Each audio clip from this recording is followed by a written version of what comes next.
Are we live then? Hey, are we live? We're live. If anyone can't hear Barefoot or the music, can you just stay in the chat? Yes, stay in the chat if you can't hear the music. What this music is the AMPED music. And the reason I've used it rather than the miracle music is because it felt sacrilegious in a quasi kind of way. We need to talk over that because it's been done. It's been, you know, it's had its inauguration, and it would feel wrong to just talk randomly over that. But these haven't. So they're kind of like, they're up for grabs for me to talk over without feeling sacrilegious. If you think that's strange, it's a strange way of coming at it. The whole thing's strange. I did not imagine that I'd be talking about miracles. You'd even said to me, I don't know, 4 or 5 months ago, it wasn't given to me yet, and I wouldn't even know about AMPED, it was given to me. Like all the best things that have ever occurred in my life that I've then been able to share with everybody have happened of themselves. They've been given to me, and the sensation as it comes from behind. Now that I'm willing to eschew any kind of romantic notions and be willing to pragmatically put it that it's the limitless power of my own subconscious. But my experience of it, and that's really what I can report from, is of a presence that I think of as Tao. I wouldn't wish to identify it or put a shape to it. I wouldn't wish to say if it was a female or a male presence. It seems to be all of that. And I experience it as behind me. I always have done. And at certain, it's there prompting me, but there are certain moments, key moments, where it gives me instructions and I follow them, and that's how I live my life. And I think that's one version of what's meant by following down. So the whole miracle thing, I mean, I rarely talk about miracles as a theme, and I wouldn't be so presumptuous to consider myself used to miracle in that sense. But I've always had a fascination for miracles. I mean, as a concept, it always resonated well. The word in Spanish as well, milagro, it's got a lovely appeal to it. And I think everybody relates to it because it's so archetypal, so kind of primordially so. Hey, yeah. Could you turn the music down just slightly, do you think? Some people are finding it hard to actually hear.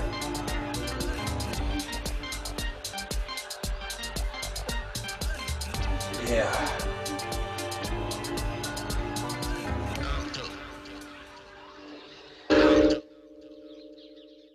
That's pretty much quite it. Yeah, I'm not in favour of the technology in that. It's a bit naff, but it won't work on the way I want it to.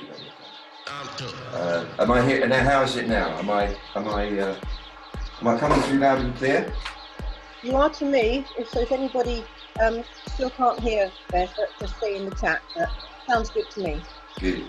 So yeah, the sensation is of channeling, and I won't make a big deal out of that. It's just my way of experiencing it. And it's part of me being in service. My urge, since I was a tiny boy, has been to help everyone remember, primarily through sound, through the sound of what is essentially the Om, their connection with this presence, this Tao, or whatever you want to call it or think of it as. And through that comes everything. That comes everything, the healings that we want, the well-being, the resources, the connections, the events, the feeling, the sensation, the fulfillment, the expression, all of it comes from knowing that relationship, that connection with the source of you. I want to say actually, before I go any further, there's Mercury's gone direct today, and I felt a swirl in my belly around it. I might not be communicating my absolute clearest because it takes a couple of days when it goes direct to get that communicational skill back. But if you just joined, I've had a brainwave that anyone and everyone who is on this webinar can get Volume 3 of the Miracle of 50% off, that's half price, until midnight LA time Sunday. That's like 3 days. As well as which, if they do, they also are able to get one free to give as a gift to anyone that they choose. Because I really want, as I was saying, I'll get back to it, to give it. I want to contribute. I can't give it because I've starved to death, right? But I've got to do what I can at the moment, and therefore, anyone who's on this, who's already got it, will be what's the word? Eligible. That's the word, for a 50% discount on any other AMPED volume, or the Undoctored, with there will be volume 1 and 2 coming through soon on that, or any training that they want. I can't really keep it fairer than that, and they will be able to gift whatever it is they bought to someone that they love or want to help. I'm not saying this is the most efficient way of going about things, but it's the best way I know right now. So I will repeat that because it's probably going to come through very clearly a little later on. And there will be a competition that someone to win volume 3, including the Undoctored bundle, that's all the instrumentals plus extras, which are pretty good, of volume 3 for free. And it's going to be a very interesting competition that's going to be towards the end. It won't be like any competition you've probably seen before. And it'll be fun. Anyway, that aside, so talking about channeling. By the way, the reason I'm playing the microdose music underneath here is because the frequencies in it are really conducive to engendering an altered state, commensurate with the miracle flow. That's it's the same basic design of frequencies that I've used in the miracle, and it really works. So it's what's in the microdoses. Microdoses, by the way, are going to be more for young people. They're like mostly 3.5 minutes long, and they're short attention span. Very simple, very punchy, addressing all the issues that young people are facing today. Well, everyone is too, really, but you know, it's more exaggerated for them. So it's a way of reaching people who could benefit by it. So here we are, and that's the, I'll repeat all that stuff, the competition thing later, and about being able to get the half price thing. It's really simple, this performing miracles business. It starts and ends with reframing reality for yourself as a miracle. It comes from acknowledging repeatedly to yourself, this is a miracle. And by doing that, you completely and utterly alter your state, energetically, mentally, your expectations shift, and things start happening in a miraculous way. And I'm not coming at this as a great expert in miracles. I would never be so vainglorious about myself. I'm learning along with you. We all are. And I walked out before into the street, and I noticed that I had a kind of a bit of a tension, basically because I've got 2 whiteboards filled with jobs that have to be done. I mean, there's loads. There's loads, and there's a schedule, and there's a sort of tendency to go, well, am I on it? Am I on it? No. And I just reminded myself, this is a miracle.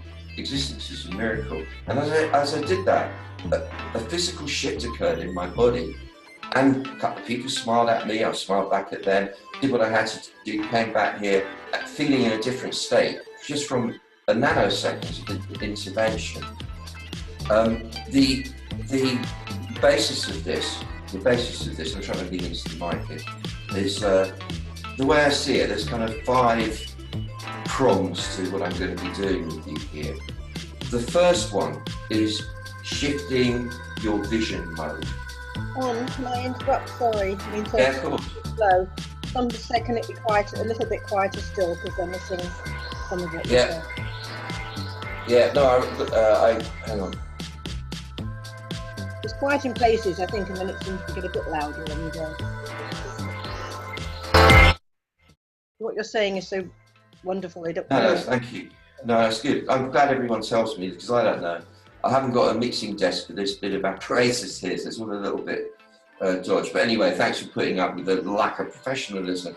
Slickness is not everything, or it does It does help to make it slick. So we're talking about shifting the vision mode. By the way, the reason I keep looking over there like a simpleton is because apart from being a bit of a simpleton, that I've got one of my whiteboards is there with the basic outline of what we're talking about here so that I do it justice because it warrants that. So shifting vision mode, that is the prerequisite, the first prerequisite for entering the miracle mode. And interesting, I was thinking, you know, with the Course in Miracles, which I did 4 years running back in the early 80s, and it really had a profound impact. It wasn't anything that I didn't get already from the Taoist practice, but that's why I was good.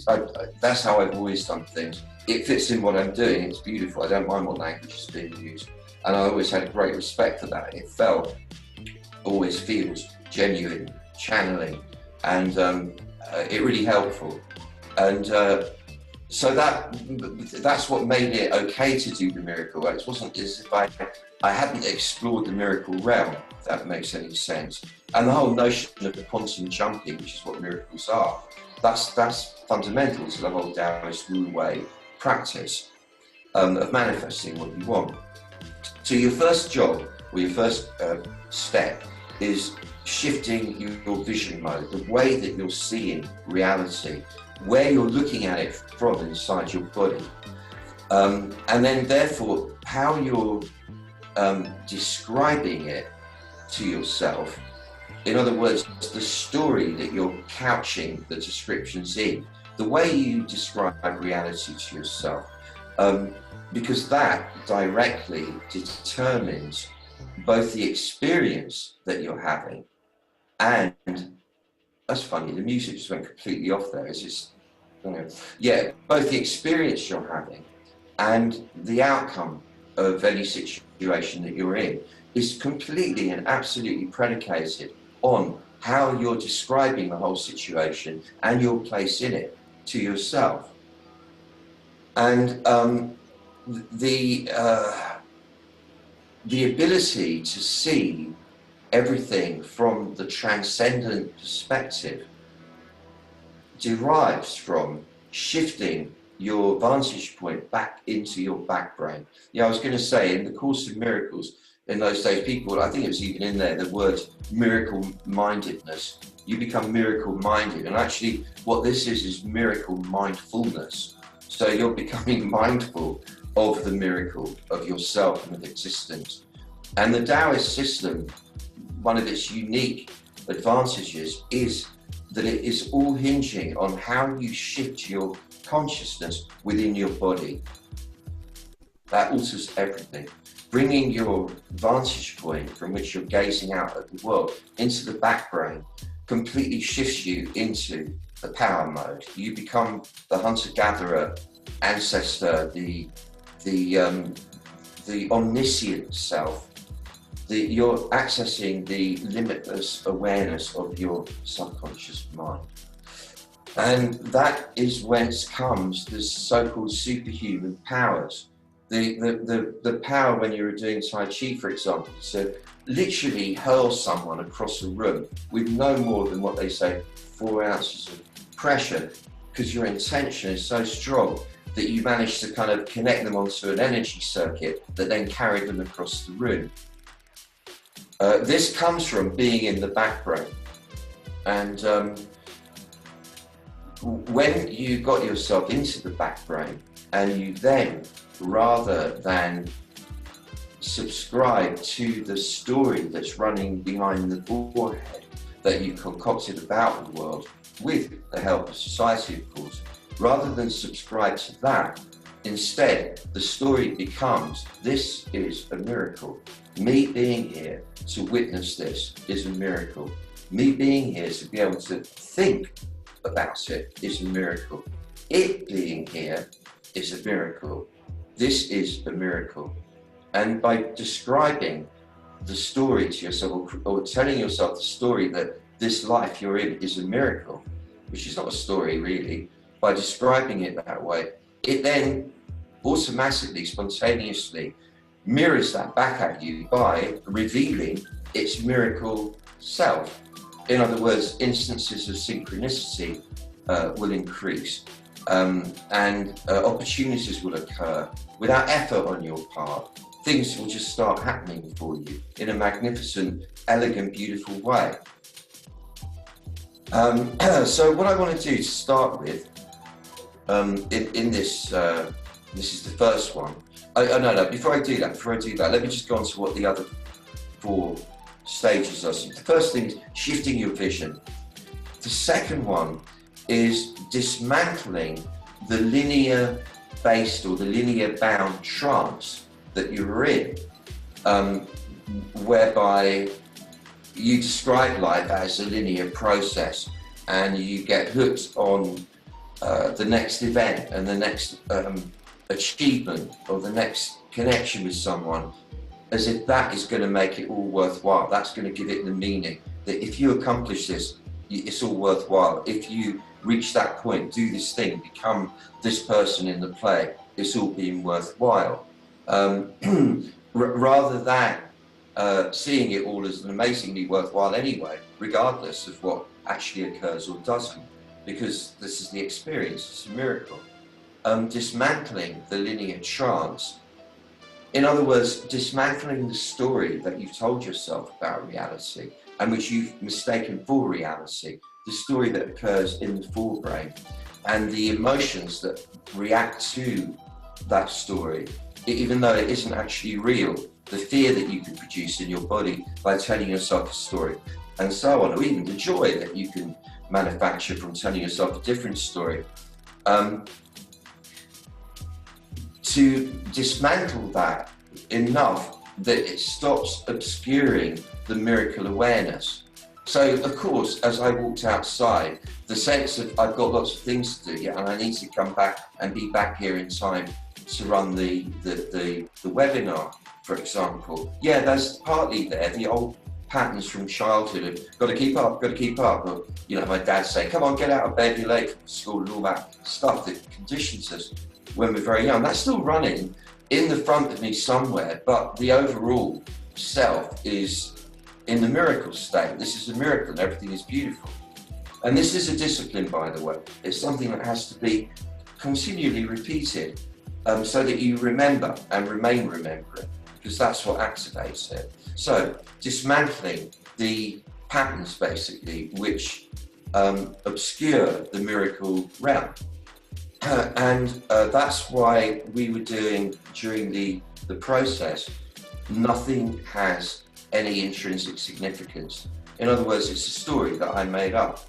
And stories only have power when the aspects of them have significance. You know, if something wonderful happens, that wonderful aspect of it is a significance that you've given it. Significance, remember, is synonymous with, well, it's the same root as the word sign.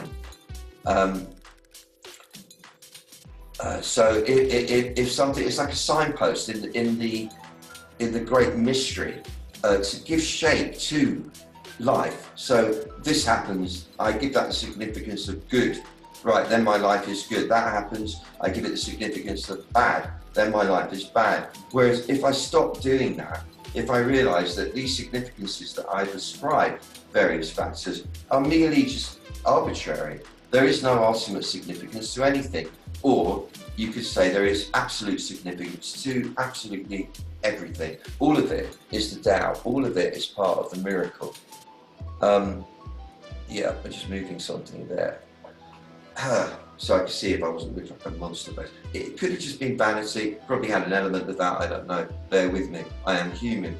So we then talking about that, dismantling the linear state of mind, not to replace it, but certainly you've got an option, because if you want to be living in a state of power, if you want to follow the Tao and gain all the advantages that brings, i.e. living an amazing life, you have to eschew the dominance of the linear in favor of the lateral exponential mode. The third stage or step is using intentionality, deploying the power of intention in any and every situation. The intention that you have for something to occur implies that you're paying attention to a certain configuration of phenomena. And by paying attention to anything, you activate its power, you activate it into being. This is no different to what any quantum physicist would tell you, in the sense that the observer affects the field. What you focus on, in fact, grows in power. And the way that I was proven this as 40 odd years ago in New Mexico, Michael Reynolds, the guy who was the guy who did the solar powered Earthship houses way back, a real innovator. He had this laboratory on top of his house in a round turret. And in the round turret, were mirrors placed all the way around. And in the middle, on a plinth, was suspended a mobile.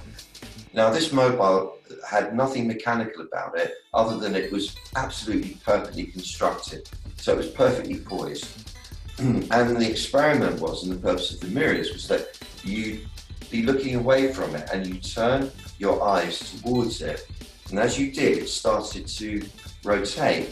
And the more you looked at it, the faster it went. Then as you turned your head away from it, you could tell, because you're looking in the mirrors, it slowed down and eventually came to a stop. I saw that with my own eyes, and that was the proof of how, I don't know how he did it. There was something about something or other that made it possible to do with heat or whatever, I don't know, but some sensors or whatever, but it proved it, and it was remarkable. So that when you focus on the miracle aspect of any moment, any situation, you activate the miracle power and it grows. When you focus on the chi, the miracle in motion, when you focus on the power of the Tao moving through you, you activate it, and then you get this kind of psychically charged energy with which you can heal, which you can use for self-defense and so on. Then the fourth stage is undoing, is looking at deserving, because none of us are perfect, and as much as we aspire to be in vain, we all of us are flawed, and therefore we all of us are at the very least tempted to think, say, do things that are not as brilliant as they could be. I mean, we all mess up, in other words. And because we've all messed up at certain kind of key moments in our lives, and it was probably handled in not a very enlightened way by whoever the authority figures were around, even if they were our peers, we've got a bit of trauma stuck there about being naughty, about being bad, i.e. not being good enough. In fact, that whole trope is enshrined in Christian religion, in Catholic religion particularly, that we need redeeming. You know, we're not there, we're substandard, we need redeeming. The Taoist thing is very different from that. There's nothing needing redeeming. Once we sit right, we are it, we are the Tao, everything is. So deserving. Do I deserve miracles? Do I deserve this power, this awareness to be able to perform miracles? And the remedy to that not knowing is the axiom that you played with in the process. I am a miracle. And it's a really powerful acknowledgement. I am a miracle. And it's not obviously said from the point of view of the narcissistic personality. Hey, I am a miracle. I mean, it can be, there's nothing wrong with it, you can pull it off, I guess. But, you know, it could be done cute in hip hop, I get that. But it's not really that level of superficiality. It's just the fact that I'm here, that this thing, this body, these thought processes that coalesce into what feels like a mind. This is a miracle. The fact that I've learned things, that I can speak, that I know how to put a shirt on or wind my watch up or whatever it is, all of it, it's a miracle. I am a miracle. I am the miracle I'm performing. And by acknowledging that, the power of that overrides any kind of doubt about, do you have the power to do miracles? Or do you deserve, rather, the power to do miracles? Do you deserve miracles in your life? I am the miracle, of course I deserve it. There's no deserving involved here. It's an interesting one. And then the final one is, so it's more, the fifth one is how you overcome doubting the power of miracles, because we are all very pragmatic, we are all very rational in our default position as the way our society has developed. And to walk around saying it's a miracle, this, and therefore knowing and expecting, relying on that to shift reality enough that you don't have to scrabble about on the floor looking for food, because it will come to you without all of that. You don't have to stress yourself, that life will provide everything with great ease for you. And it does, obviously, I tell you, it does it. But there's a part of us that goes, no, it can't be that easy. I mean, who's got that kind of power? I mean, I have, and who might have that power? That is a very natural a way to be feeling, which is remedied by, this is a miracle. All of this is a miracle. And if you just keep reminding yourself, this is a miracle, there's no longer any question about whether the power of a miracle can work, because of course it does, because you're here, this is the proof of it all. So they're the five kind of stages of the whole thing. And I would like to ask, first I want to do division, let's do this. And I'm going to get you involved in a minute, so it's not going to be me yabbering on. I would like you to bring your finger up to your nose and then move the finger away, looking at a point somewhere ahead of you. And you will see two fingers. Bring it back as close to your nose as you can, still seeing two fingers all the way, all the way, all the way, all the way, still seeing two fingers, and then move it away again. It's fixing on a point somewhere in front of you, a fixed point, and you're seeing two fingers. You're looking at that point, seeing two fingers. Bring it back very close, very close, very close. Still seeing two fingers, still seeing two fingers, still seeing. Now, and then relax. Now, what that does, you might have felt, is that it balances the two eyes. It brings them both into kind of active state. What we're going to do now is an internal exercise, an internal qigong, neigong, which is breathe in through both eyes simultaneously, a dual stream of white light into the pineal gland in the very center of the brain. Then breathe out from the pineal gland in the center of the brain, out through the two eyes in two streams. So you're breathing in through both eyes, and the two streams of white light meet in the pineal gland in the dead center of the brain. And then you're breathing out from the dead center of the brain in two streams out through the two eyes, these two streams of light. That's just to wake it up.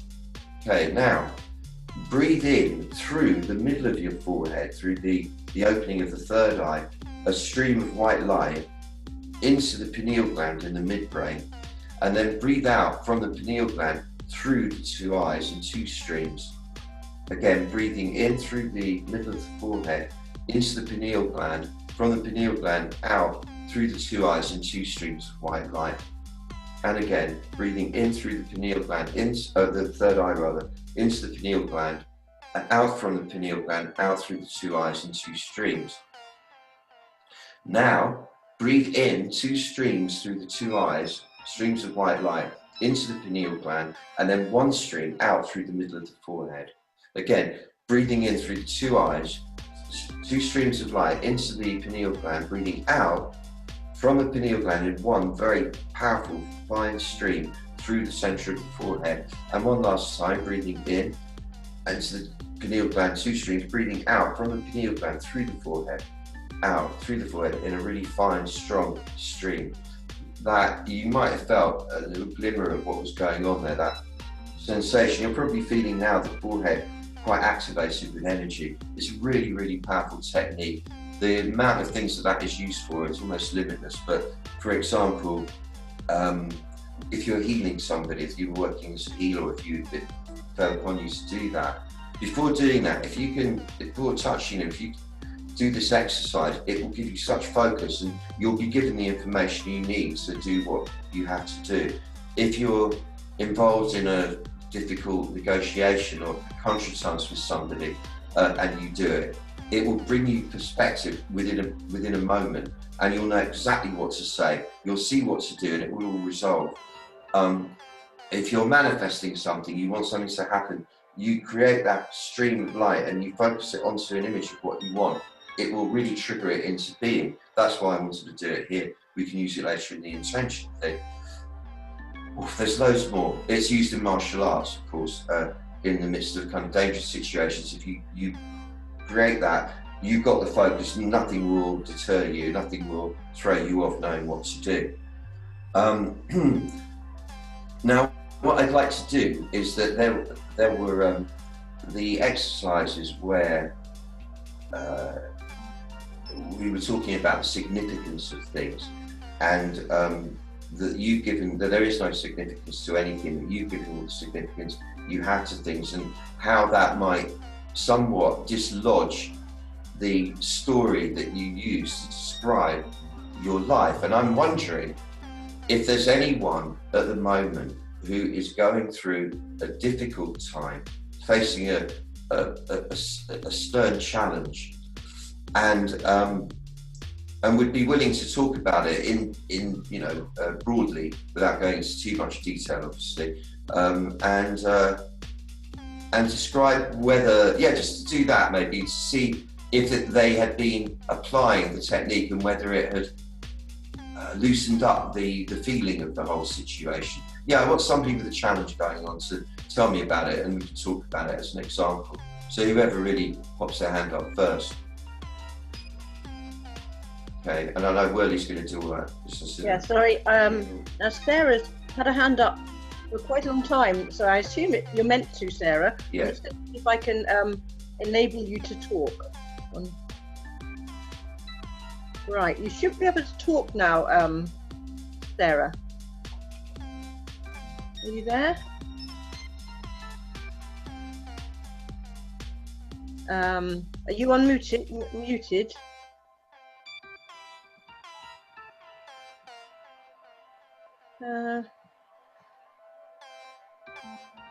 Is there something that I need to do here?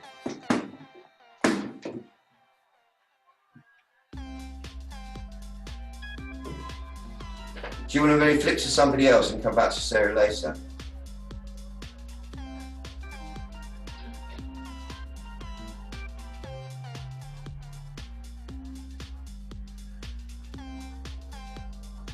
Hello? Are we still in business here? What happened? Yeah, whirly.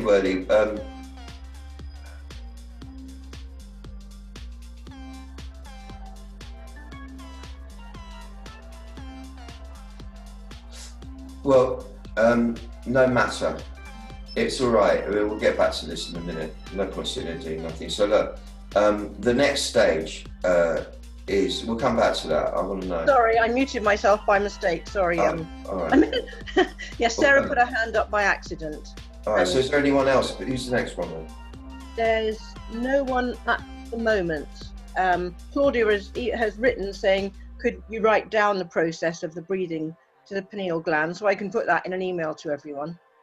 Yeah. Well, they'll get the film of this anyway. You don't have to. Yeah. They'll get the recording of it. Taya says, "Wow, thank you." There's no one that's put their hand up to speak at the moment. So if anybody would like to, yeah. All right.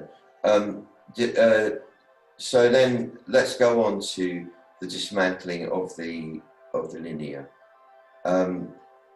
The first exercise was, none of this has any significance whatsoever, no intrinsic significance.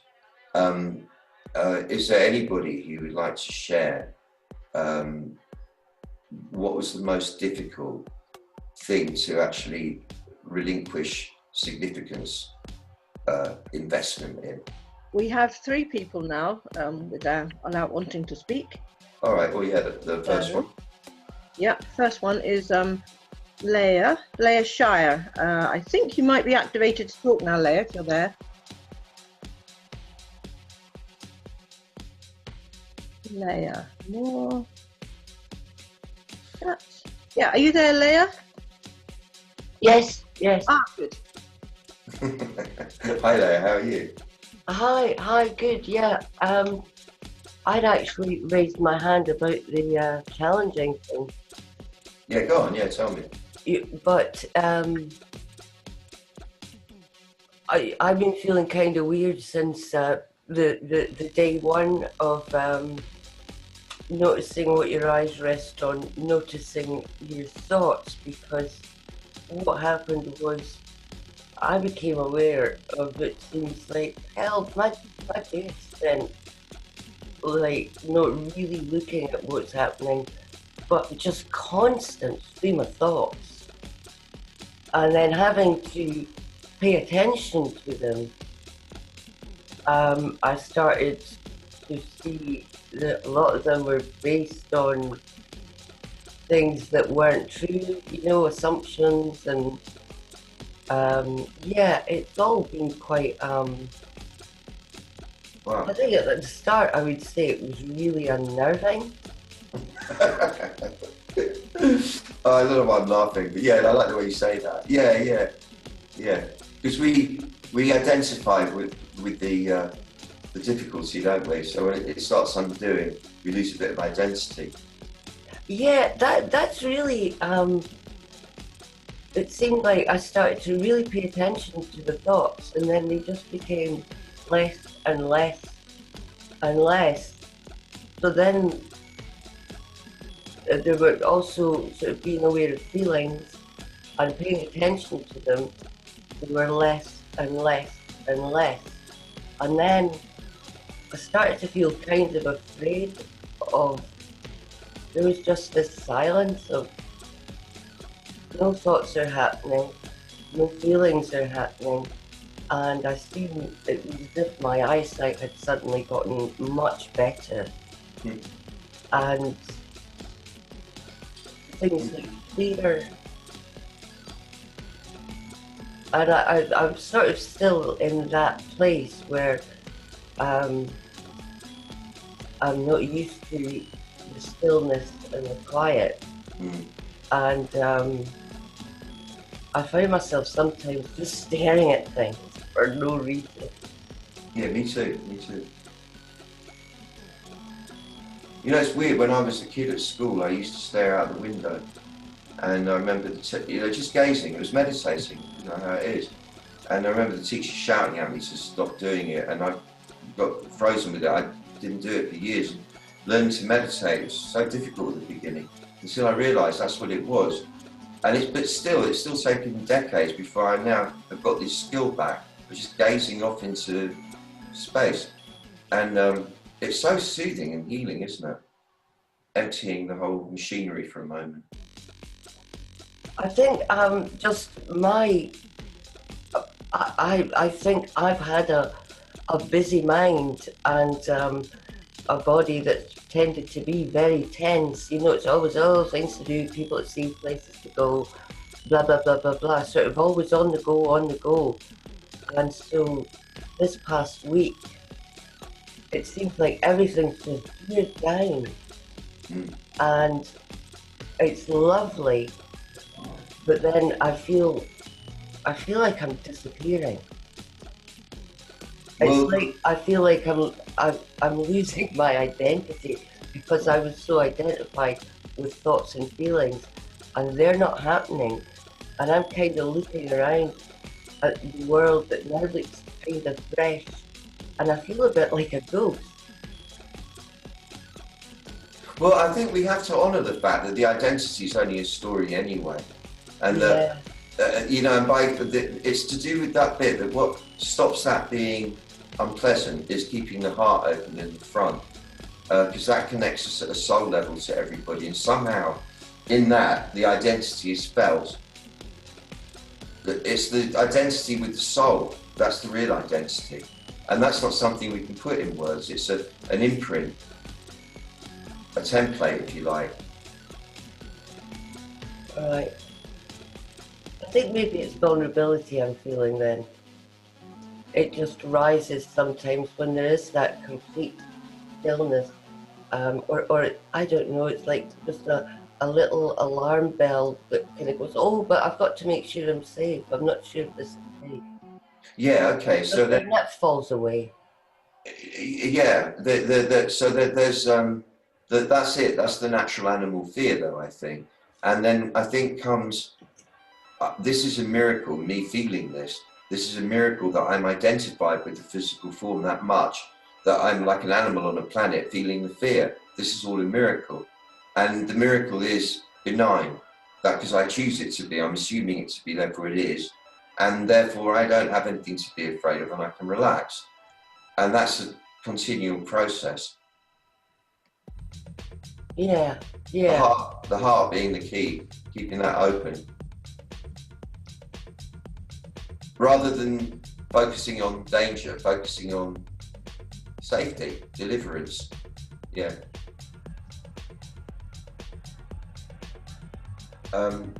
Okay. There's two more. Yeah. Sorry. Go on, you say. There's Leah.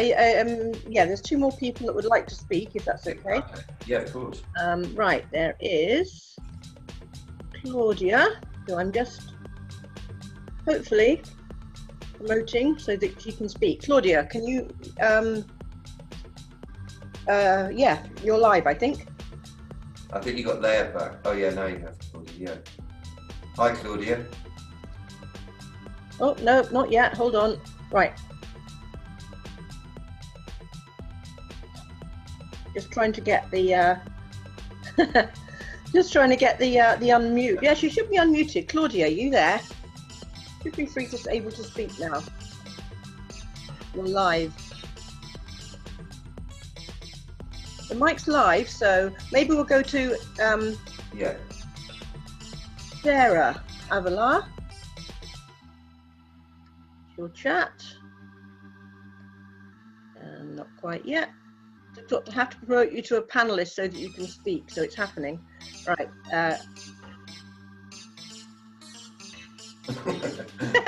Sarah, you should have done this, so that's why it's a little bit funky. Yeah, Sarah, are you there? Hello? Not happening. Claudia? Yes, I'm here. Oh, do you hear me? Yeah. Hello. Hi, dear Dr. Barefoot. I love you. I adore you. I admire you. I'm so happy that I finally talked to you. Thank you. Bless your heart. Thank you. Yeah, I'm your #1 fan here in Little Guatemala. Oh, is that where you are? Wow. Wow. Yes, long way. I have a question. I've been hearing the video, but I'm not using earphones. Does it still work if I just listen to it like in my car? The video that you told us to listen to, the one of the miracle?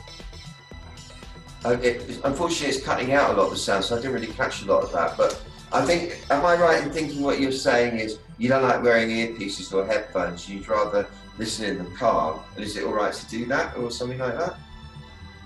Yes, that's my question. Yeah, I mean, that's where I check all my mixes as driving along. You know, it's fine. It helps me focus. So yeah, the car is beautiful for listening. You can have it nice and loud and surrounding you. You know, like in the studio, it's beautiful sound as well. So you know, I do get that privilege. I don't really like those little things. You know, the little MP3 delivery sound systems. They're a bit. Well, I mean, you know, they're all right. They're better than nothing. But so that's why I always advise headphones, because then you get the full power of it all. You know. But okay, yeah, of course it's okay. One more thing, because I listen to it while I'm doing exercises, but I try to use the visual one. Does it really like increase the amount of, I don't know, how it penetrates in your brain if we look at the world, or it doesn't really make a difference? Well, I didn't hear a lot of that as well. So like basically you're doing exercise, and if that's not, you mean because you're not focusing on amps, will it still work? Is it that? No, if it's better to look at the world, at the moving world, or is the same as just listening to the audio? Oh, I see. Well, yeah, no, me, I prefer listening just to the audio because I'm a sound man. But people really like looking at things. So the visualizers are to help people get it when they like looking at things. It helps them feel safer, or they're in the mood for that, or whatever. Or they just want it on in the room. I don't know. But the important part is really the audio. That's the one to get it in through. Okay. Yeah. All right. Thank you very much. Oh, really nice to connect with you. Big hugs. Thank you so much. Hello. And you. Right, we've got Will. Sarah Avalar. Hello. Hello, hi Sarah. Hello. No, that's Will. Hello. Is that Will? Hi. All right, Sarah, we got you. Let's start with Sarah because she's been waiting for ages. Sarah. Yeah. Hi. Hi, how are you? I am wonderful. What a pleasure to hear you. Thank you.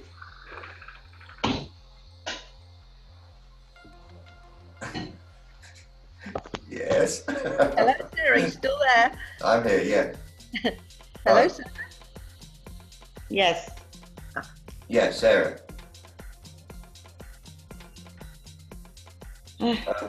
All right, Will. Oh, Will. Hello, can you hear me? I can hear you, Will. Hi. Excellent. That's brilliant. That's really good. I kind of lost the track of what you asked us to speak about now. Yeah, well, my first request was that if you have a challenging situation in your life, and to find out how you're describing it to yourself, really. Is that, and then the second one, if that's not what you want to talk about, did you have any kind of revelations or experience as a result of working with the idea that nothing has any significance aside from what you give it? Yeah, I mean, I did. I'm sort of glancing at the notes that I took, and I think the first thing that kind of happened was I was in real resistance to not letting things have significance, because often I was around my home and I didn't want to sort of just take away the love. Yeah. You know, and because but I was kind of looking at it more as, I guess what you said, the miracle, and we're within the miracle. So intrinsically, it isn't actually significant. It's what I'm creating in that space that's the go thing, I guess. You know, really nice you brought that up, because I remember exactly the same thing with my own kids when they were tiny, and going through exactly that same thing. And it was that I found that there wasn't any conflict. It doesn't preclude the love and the care and everything else that you feel, but that the story that you create around the person you love only has the significance that you give it. It doesn't mean there isn't significance. It doesn't mean it's not what it is. It's just that it's your description of it, and it's not necessarily the only one. Should we put it like that, maybe? Well, actually, I think that's kind of by continuing to repeat the exercise in my head and making sure that I was exercising it and let that go. There's more distracting thoughts, and maybe sort of some of the negative thoughts that I guess we all experience were beginning to have less significance as well. Yeah. By lots of that. Yeah. I also remember finding that rather than seeing them as vulnerable, I started automatically seeing this amazing light shining from them, as if, you know, the miracle in each of them was activated. Somehow it made me see them as the divine beings they are, rather than my children, as it were. Yeah. I mean, I think that was a further exercise, that sort of everyone you meet is a miracle. Is a miracle, yeah. And that was a really lovely few days, sort of projecting that and getting the sense that everyone is a miracle around as well. And have you found, and have you found any shift in the way you've been dealing with people, or have they been dealing with you, or that you're feeling around other people, aside from your family? Yeah, very much so. It's at ease. It's kind of like there's an oil that lubricated my interactions with people, and it's marvelous. But that also started happening because I got Miracle on release. I can resist it, and that I think that started shifting things as well. Yeah. I can feel it in you. You can feel the energy in you, the soul. You can feel your soul connecting when you're talking. I hope that's good. Thank you for that. Thank you. For that. Yeah, thank you, man. Thanks, Will. Sarah, if you want to speak, you're live now. If you're there. Hey, Sarah. No, it doesn't seem like Sarah's here at the moment, and there's no other hands raised right now. Okay. So the part of acknowledging that there is no intrinsic significance to anything aside from the significance you've given it is one of the avenues to gaining authority over your experience. And it's interesting because authority is the same root as author, i.e. writer of the story. And what we're talking about here is really not writing a story differently, allowing it to write itself differently. And I don't think I've ever encountered such a shortcut to doing that as the Miracle. And like I said, I'm surprised by it. I wasn't expecting this to be happening. I wouldn't have planned it in a rational sense. It's taken me by surprise as well. And I'm learning it with you. So when I create the volume, which is a really intense process, I've never known anything like it, really enjoyable, but constant, and nearly probably 20 hours a day for 3 months of just absolute immersion in one thing. It's affecting me, and I can feel what it's doing.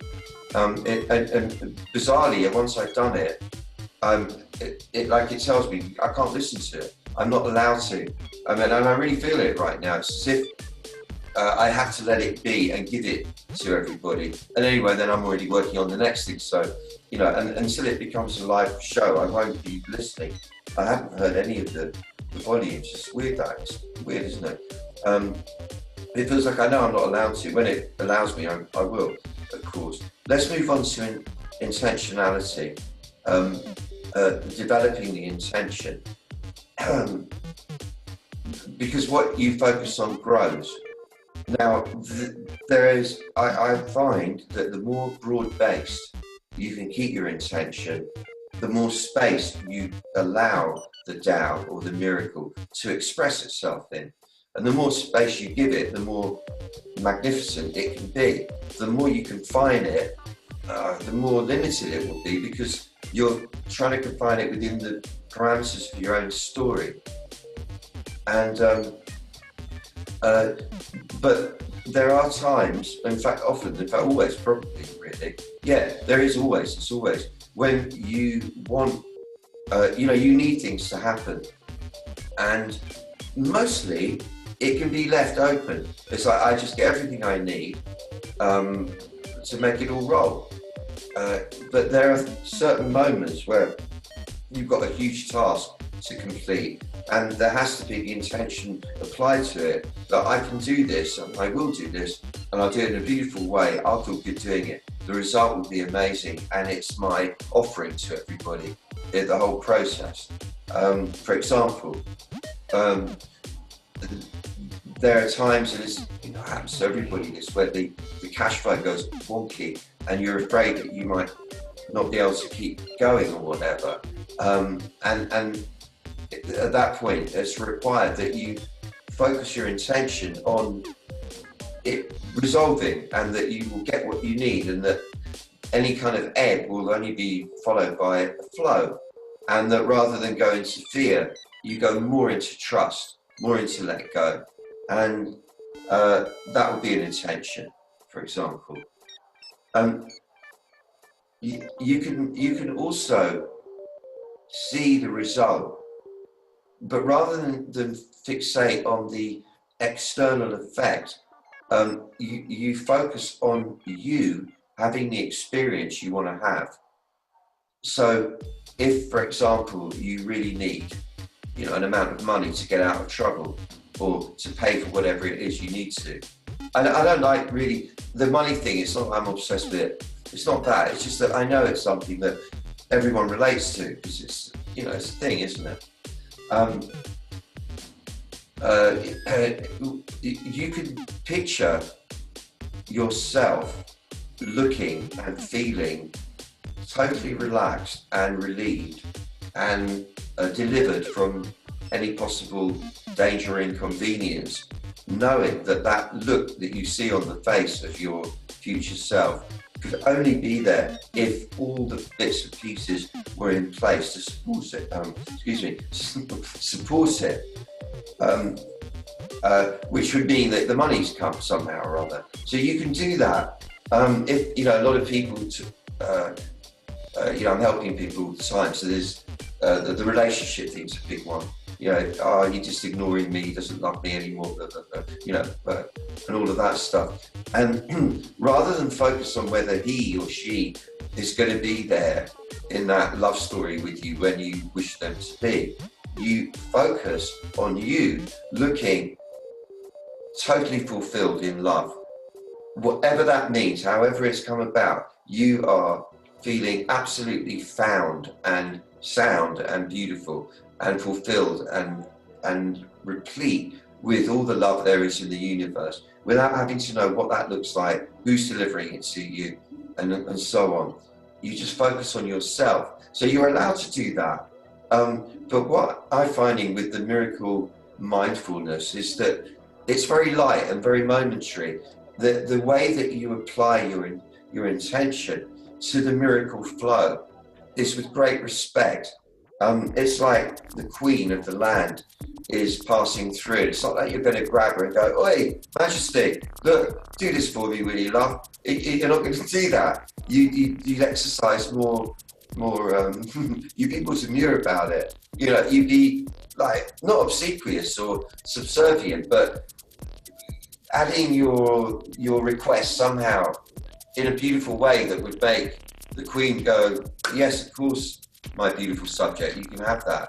But it's not a dialogue like that. You know, the Tao, the miracle, isn't a person. It's the way everything's opening up. It's your way of colouring how it's all evolving. So is there anybody who would like to interject here with what their intention is without giving anything away if they don't want? You know, as sort of an example, because it would be lovely to hear what somebody's intention is, what it is that you are focusing on to activate or to make grow. Hey Beth. No hands at the moment, but there are a couple of comments while we're waiting. Yeah. One's from Rita Kay. It's sort of a question. It's thank you so much for sharing your knowledge. In the AMP the Miracle, in between all the beautiful affirmations, you say, although a great number of times, what do you put in that word? I'm not quite sure, actually, Rita, if you could expand on that maybe. And also, she says, can you please also talk about giving up resistance with circumstance? Kind of to the audio the other day, or what to do to keep giving it up. Good question. Thank you for asking it.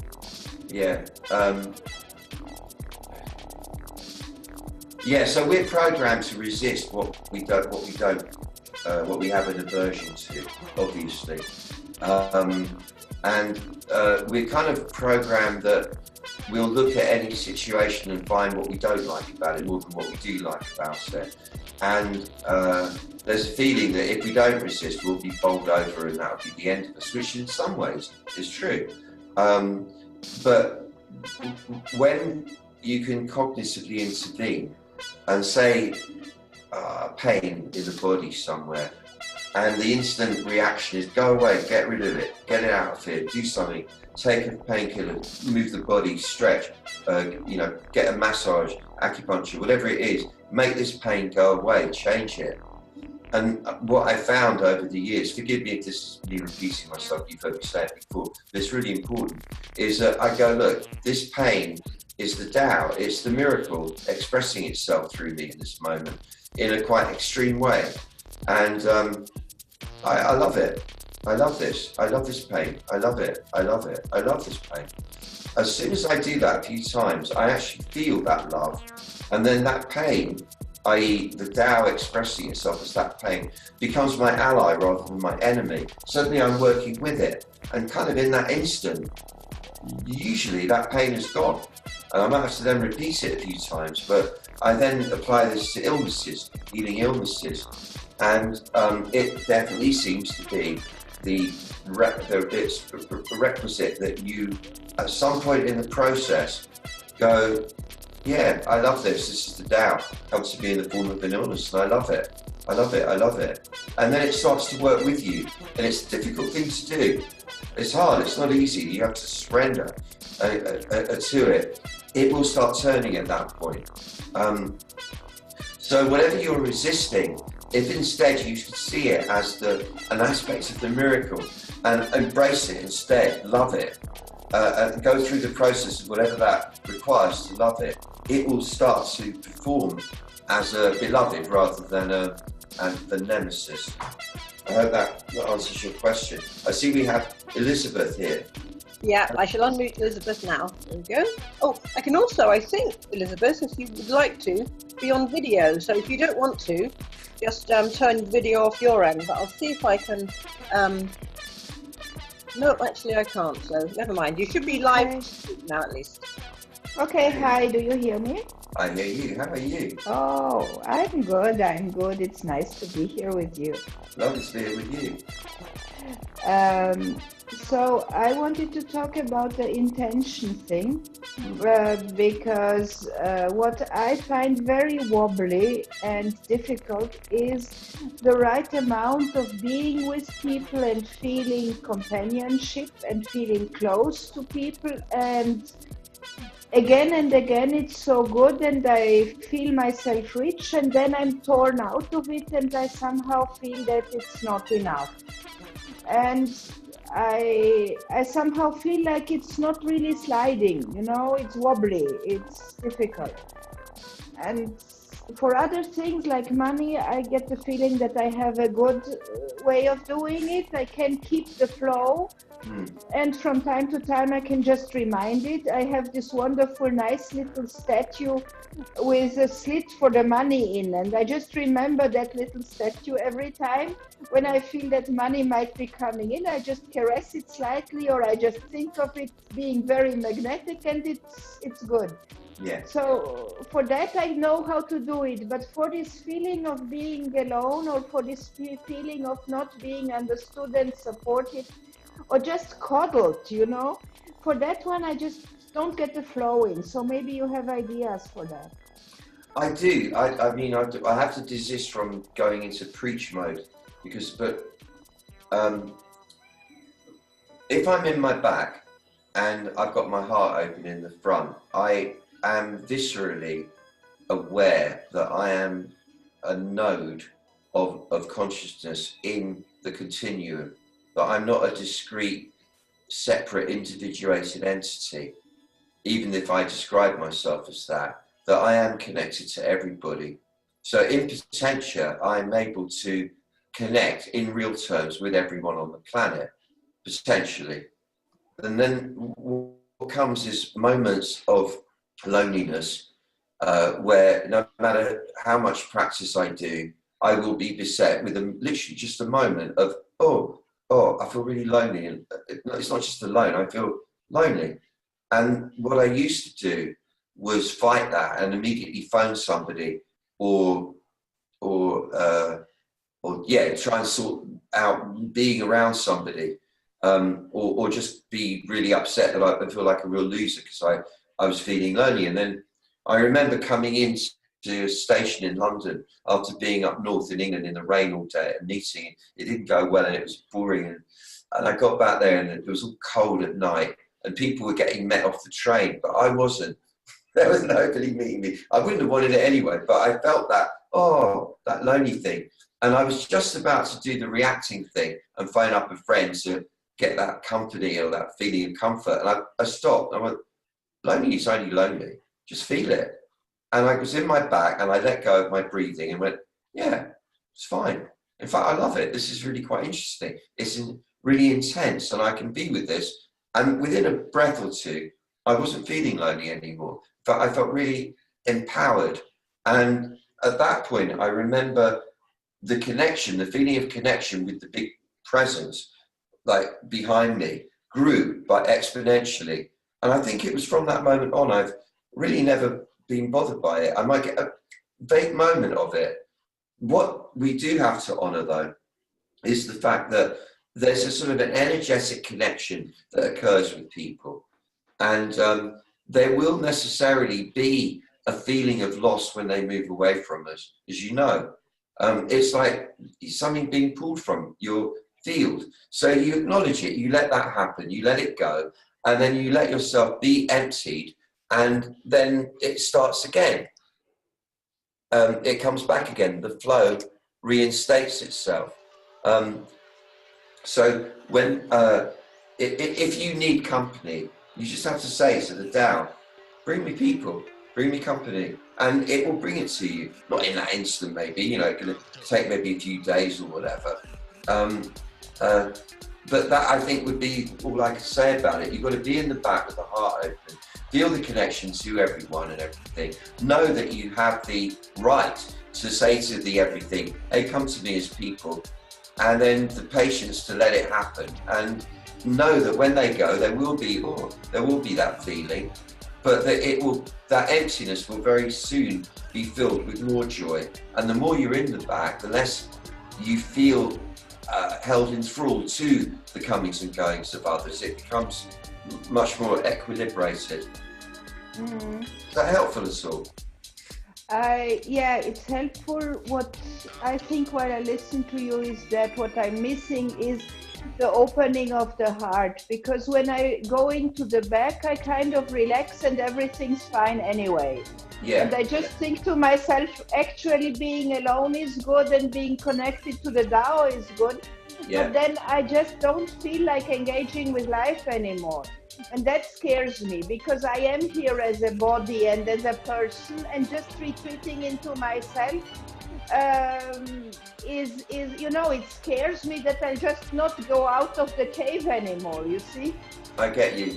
I think that then, yes, with the heart open and with the recollection that your real function here, if you look at it like flowers in the garden, is to be beautiful for everyone. So to bring the beauty of your soul as a gift to everyone around you. And when you feel informed with that mission, that is enough of a motivational energy to kind of keep you engaged as much as you need to be, or as little as you need.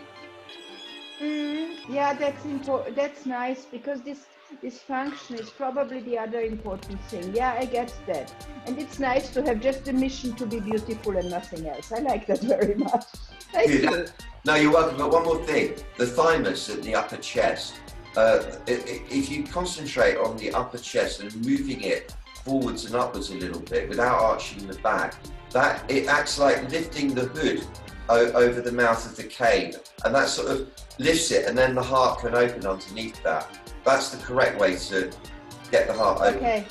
Yeah. Okay. Thank you. Lots of love to you, and may you feel cuddled by life all the time now. Thank you. Okay. We had Will had his hand up again. I don't know if you wanted to speak, Will, but I'll unmute you for a minute to see if you do. Yeah. There we go. Try to. Unmute doesn't seem to want to happen. I'm trying to unmute and it's not happening. I'll read a couple of comments out while I'm waiting, if that's okay. Oh, one is from Cheryl, who says, during the miracle listening time, Our border collie was bitten by a mastiff and sustained serious puncture wounds. We were able to give her daily treatments without putting a lot of energy into the outrage about how the injuries happened. Could you explain the difference in the breathing exercise between, oh, and this is probably a different, sorry, slightly different aspect now.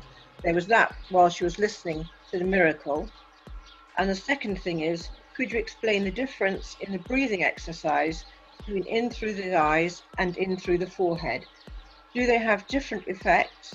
Does it always need to be balanced? Is the sequence important? The sequence is, you can play around with it, but that was the best, that's the optimal one. It's the first few are to get the energy moving and get you used to the whole thing, but the final one is the one where you breathe in through both eyes and out through the middle of the forehead. That's the one that confers the power on you. Well, it's good for your physical eyesight, and really good for your inner vision and your intuition, your knowing, your gnosis. But like I was saying, that the final one where you're focusing out through the forehead, that's the one that gives you the power to make things happen, which you combine with the open heart, and you can perform miracles basically. So yeah, that's it. Best do in that sequence, I'd say. Yeah. Okay, that's all for now. There's no other hands raised. Or sorry, there's one more comment. Yeah, go on. Yeah.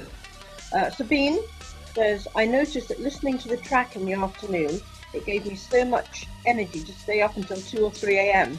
So is there a good time to listen? Hi, Sabine. Good time to listen. No, I just think whenever you've got time, really. That's how I imagine it. Like making it, I was listening to it all day and night, so it was all the time, and I loved it.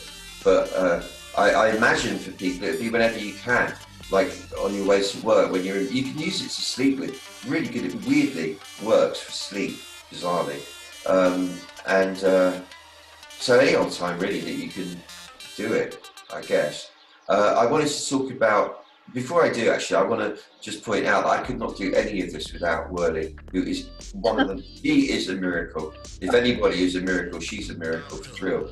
Wow, her help is invaluable. So in front of you, thank you to Whirly.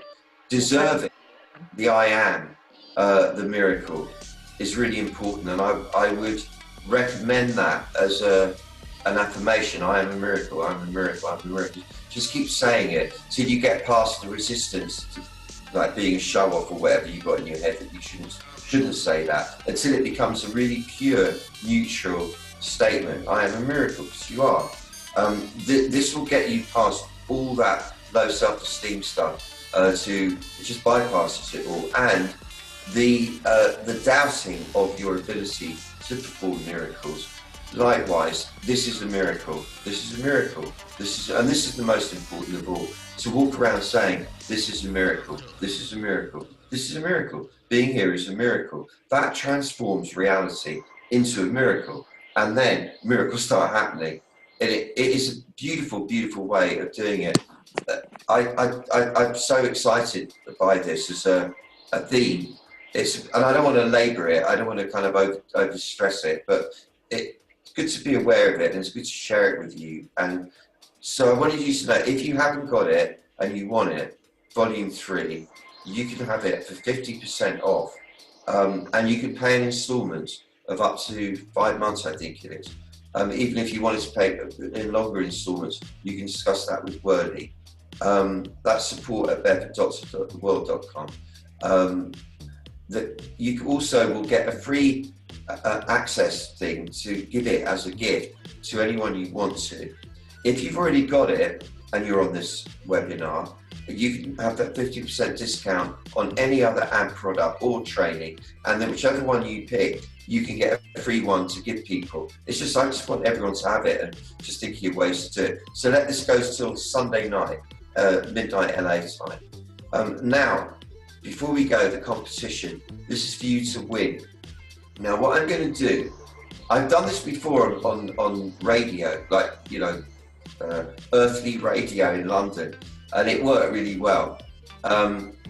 the competition is this. I am going to project an image to you, and telepathically you pick up, and don't worry if you get it totally wrong, it doesn't matter, but you've got to pick up what I'm seeing, and the person who gets the nearest to it wins the entire volume 3 plus the undoctored bundle.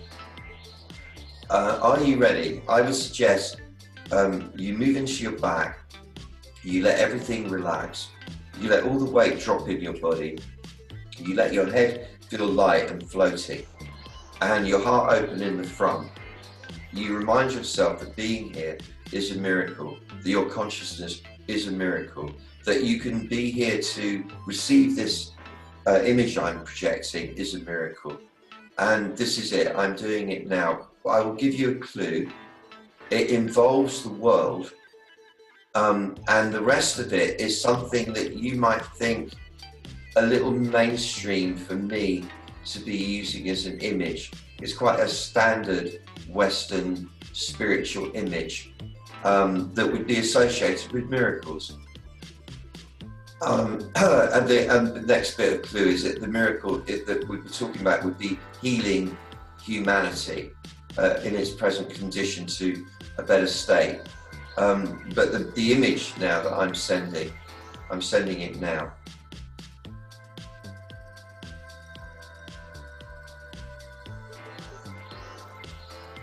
All right, it's sent. So now you just have to write your answers on an email to Whirly, and we'll sift through them over the next day or so.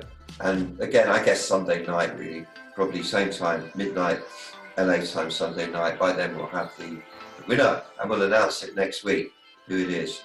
I really, go on. Hello? Yes, Archie the Miracle has put his hand up to speak. You, if I unmute him now, or? Yes. Here we go. Okay. Hello, Doc. Hello, Whirly. Hey. Hi. I just wanted to ask. I've got a dilemma that I just struggle to talk to anybody about. So Yeah. I've just handed it over to the DAO. Yeah. But nothing seems to be shifting really.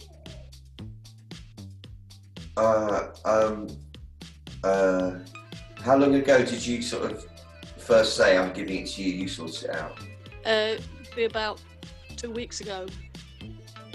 Okay, and is it something that has to have shifted already? I mean, must it shift so quickly? I think the thing happened quite a number of years ago, but I've only just now connected all the dots, and it's Can you talk about it without talking about it, sort of thing? Yeah, I believe I was hypnotized against my will many years ago, and put up with the person that put me up for that was a family member who's since died. Yeah. But the after effects are that people give me double looks in the street that I don't even know, and I'm sure it's due to appearing on this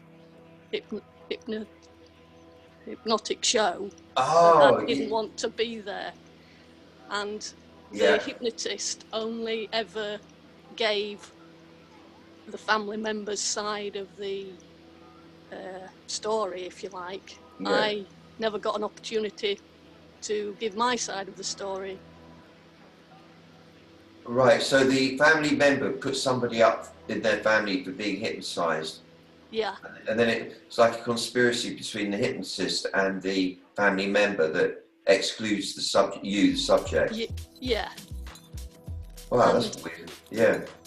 I know the people that at that time would have watched that show. Yeah. There's a lot of I just can't sort of resolve it to my satisfaction, because I don't, how can I get the opportunity to say, well, that's not what went on, this was what was really going on.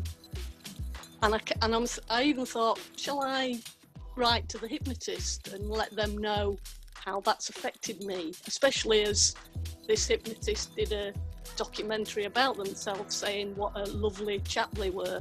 And actually I'm thinking, well, you weren't that nice to me. And then I'm thinking, well, he's a hypnotist, he'll probably come and hypnotise me again and I still won't get any satisfaction. I really just can't quite solve it. Well, I hear you.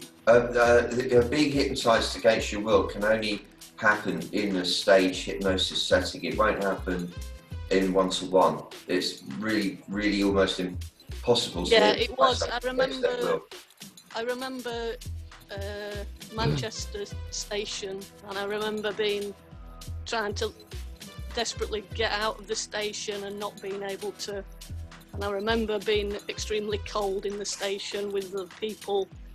Yeah. And when I finally got onto the train, it was very hot, and I fought to not go to sleep, but I did go to sleep, and I woke up, but there was a horrible image in my head that can only have been planted by that hypnotist. Right. No, yeah, I get that. And well, firstly, people recognising you, I don't think you'd find they would actually be able to say what they were recognising you for, because people are so obsessed with themselves. They might get your face, but I doubt that they'd be judging you from that. Well, I suppose it's because I get people saying, they ask me about, oh, do you watch this hypnotist? And I said, no, I he scares me, I won't want to.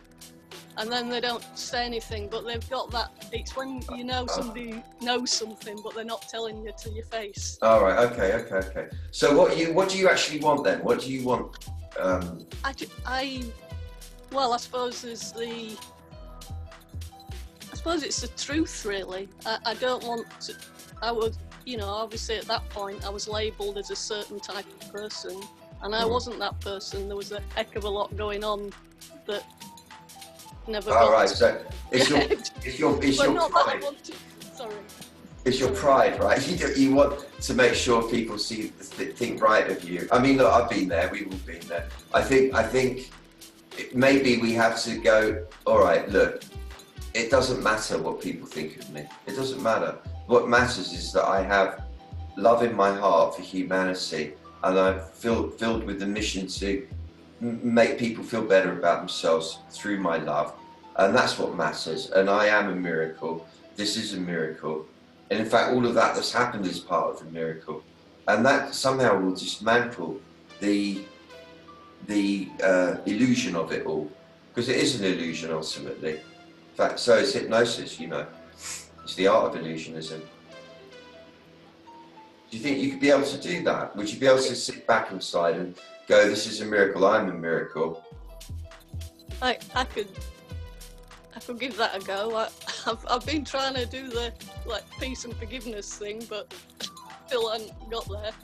You know what I would really rather do, because I can see it's not easy talking about like this, would be if you email me at bdoc20, or just email support@bedfordotsandwog.com, and then Whirly will pass it on to me, just so with your email saying hi, it was me. I said you said to email. Then we can have a little email conversation from there on. Okay. Yeah.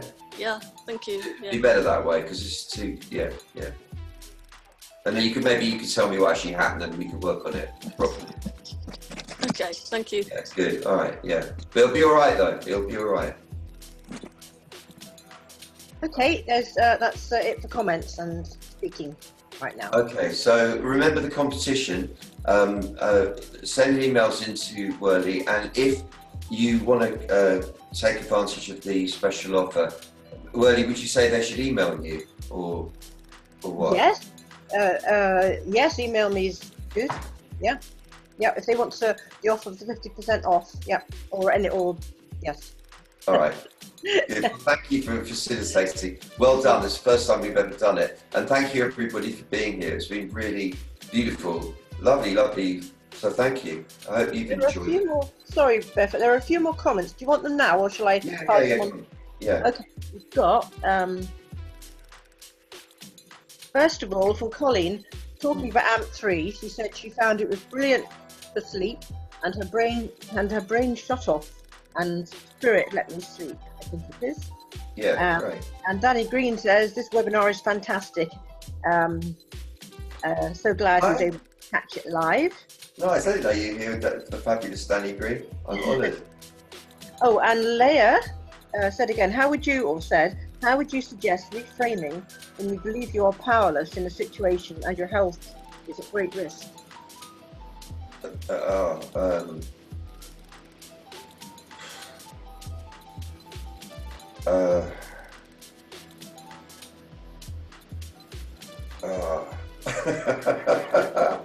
he email you? I'm sorry you floored me. I just don't want to keep repeating myself. I think it has to be that I am a miracle. Being alive is a miracle. There is a healing power in this situation, however subtle it may be, and I am now willing to discern it rather than block it and trust it to grow in me and let it be so. It's hard to, I could go into a lot more detail, but from what you've told me, I say that's the best I can come up with right now. Okay, and there's one final comment from Victoria. Oh, there's another one, but Victoria Parsons. Beautiful to be bare and share and have the doc hold the space. Love to all the brave singing souls. Yes, and love to you, babe. And Taya, they're so generous of you. Thank you very much for this amazing webinar, dear Doc. Stephen, be well, everyone. Much love. Beautiful, beautiful Tasia. Thank you. All right, well, great. Thank you, everybody. It's been a lot of fun. I hope it helps. And yeah, let us know, if you want to do another one soon, if you enjoyed it and so on. All right, that's all I can think of saying, other than pip pip. I wish you many miracles. All right, I'm going out of this one now. Bye. Bye.